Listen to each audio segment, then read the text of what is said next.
Praise the Lord कलीसिया। आज का जो विषय है वो है अपने विश्वास को कैसे मजबूत करें। आइए हम वचन की ओर जाते हैं। पहले तीमुथियुस की पत्री 4 अध्याय 7वां वचन, पर अशुद्धि और बुढ़ियों की सी कहानी से अलग रहा और भक्ति की साधना कर। इस वचन का अगर हम अर्थ देखें तो पौलुस तीमुथियुस को कहते हैं कि तुम अनीति और दंतकथा की जो कहानी है, जो कि झूठी है और जो काल्पनिक है, उससे तुम दूर रहो और अपना सारा समय अच्छी चीजों में लगाओ, यानी कि वचन पढ़ना, प्रार्थना करना, गवाही देना, वचन का चिंतन करना, इसमें तुम अपना सारा समय बिताओ। अगर हम चाहते हैं कि परमेश्वर हमारा इस्तेमाल करे तो हमें विश्वास में मजबूत होना पड़ेगा। क्या आप सुबह उठकर ये सोचते कि मैं आज मस्त पैकी कसरत करूंगा? मैं तो कभी ऐसा नहीं सोचता। पर हमें ये पता है कि हमारे शरीर को स्वस्थ रखने के लिए हमें आत्मिक और शारीरिक दोनों कसरत की जरूरत है। आइए हम ऐसी 4 आदतें देखते हैं जिससे हमारा विश्वास और मजबूत बने। पहली आदतें, यानी कि सबसे पहली आदतें क्या है कि प्रार्थना करें। हमें सबसे पहला स्थान अगर जीवन में कुछ देना है परमेश्वर को, तो हमें प्रार्थना करनी चाहिए। परमेश्वर को वो भाता है और जब भी हम सुबह उठे तो पहला समय हम परमेश्वर को दे प्रार्थना में। परमेश्वर के साथ संगति में हम विश्वास में मजबूत बनते हैं। परमेश्वर के साथ हम जब संगति करते तब हमारा जो विश्वास है उसमें और मजबूत बनते जाते हैं। जैसे कि मैं आपको बताता हूँ कि मैं एक किसी एक्टर को जानता हूँ, पर मेरे पिता को मैं बहुत अच्छी तरह से जानता हूँ। क्यों?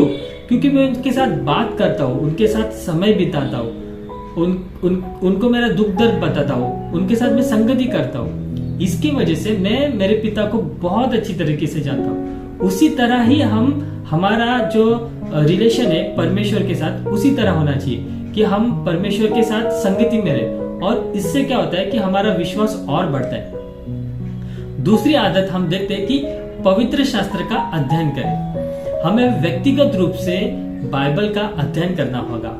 हमें बाइबल खुद पढ़नी होगी। 2 तीमुथियुस 3:16 और 17 में लिखा है, संपूर्ण पवित्र शास्त्र परमेश्वर की प्रेरणा से रचा गया है और उपदेश और समझाने और सुधारने और धार्मिकता की शिक्षा के लिए लाभदायक है, ताकि परमेश्वर का जन सिद्ध बने और हर एक भले काम के लिए तत्पर हो जाए। कोई भी कार या बाइक जब हम खरीदते हैं तो कंपनी हमें एक मैनुअल पुस्तक देती है। ये मैनुअल पुस्तक क्या है कि अगर हम कार चला रहे तो ब्रेक कहाँ पे है, ओके, कौन सी बटन दबाने से कौन सा सिग्नल लगता है, ओके, स्टीयरिंग किस तरह से घुमानी है, ये सब जो चीजें हैं कार के बारे में वो मैनुअल पुस्तक में दी जाती है। उसी प्रकार हमारा जीवन चलाने के लिए अगर एक मैनुअल पुस्तक देके तो वो पवित्र शास्त्र है, यानी कि बाइबल। जब हम परमेश्वर के वचन का अध्ययन करते हैं तो हम परमेश्वर को जानने लगते हैं। अब परमेश्वर हमारा इस्तेमाल उसके राज्य को बढ़ाने में करते हैं। इसके जरिए हमारा जो विश्वास है जो और मजबूत बनता है। हम तीसरी आदतें देखते हैं। अपने आत्मिक पिता यानी कि पास्टर के निर्देशों का पालन करें। 1 कुरिन्थियंस 11 अध्याय 1 वचन में पौलुस कहते हैं कि तुम मेरी सी चाल चलो जैसा मैं मसीह की सी चाल चलता हूँ। हमें भी अपने आत्मिक पिता यानी कि पास्टर के निर्देशों का पालन करना चाहिए, क्योंकि परमेश्वर के बाद वही एक जन है जो हमें सही रास्ते पे लेके जाते, सही समझाते कि हमको कौन सा वचन पढ़ना चाहिए, कैसे बाइबल पढ़नी चाहिए, कैसे संगति में रहना चाहिए, सुसमाचार कैसे प्रचार करना चाहिए, और बहुत सारे यानी कि कौन से अच्छे क्रिश्चियन बुक पढ़ने चाहिए आत्मिकता में बढ़ने के लिए। ये सब हमको पास्टरी जो आत्मिक पिता है वो ही हमको सिखाते। एक सच्चा आत्मिक पिता हमेशा हमें जो सूचना देता है, जो सलाह देता है, वह वचन के जरिए होता है, और इसी रीति से हम और विश्वास में बढ़ते हैं। चौथी आदत, एक छोटा मसीह समूह बने। इब्रानियों का 10वां अध्याय 24 और 25 वचन, उसमें लिखा है कि और प्रेम और भले कामों में उकसाने के लिए हम एक दूसरे की चिंता किया करें। और एक दूसरे के साथ इकट्ठा होना न छोड़े, जैसे कि कितनों की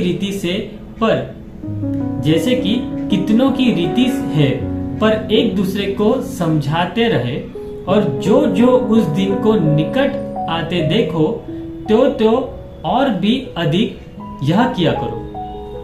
पौलुस यहाँ पे कहते हैं हमसे कि हमको भलाई करनी चाहिए, हमको भलाई करनी चाहिए, और एक छोटा समूह में हमको संगति भी करनी चाहिए। हमको हमारे कलीसिया में से ही 8-10 जन का एक ग्रुप बनाना है, और वहां पे हमें प्रार्थना करनी है, हमको रोज वचन पढ़ना है, परमेश्वर की आराधना करनी है, और हमें एक दूसरे की तकलीफें सुननी है, और हमारी भी जो तकलीफें होती है वो उनको बतानी है।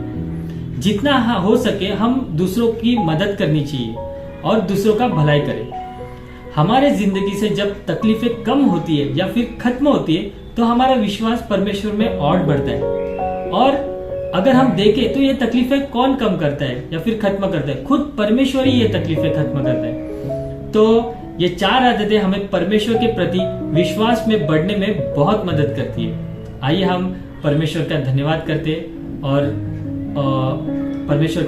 करते और मसीह यीशु मसीह के नाम से हम मांगते पिता, आमीन। Thank you, God bless you all.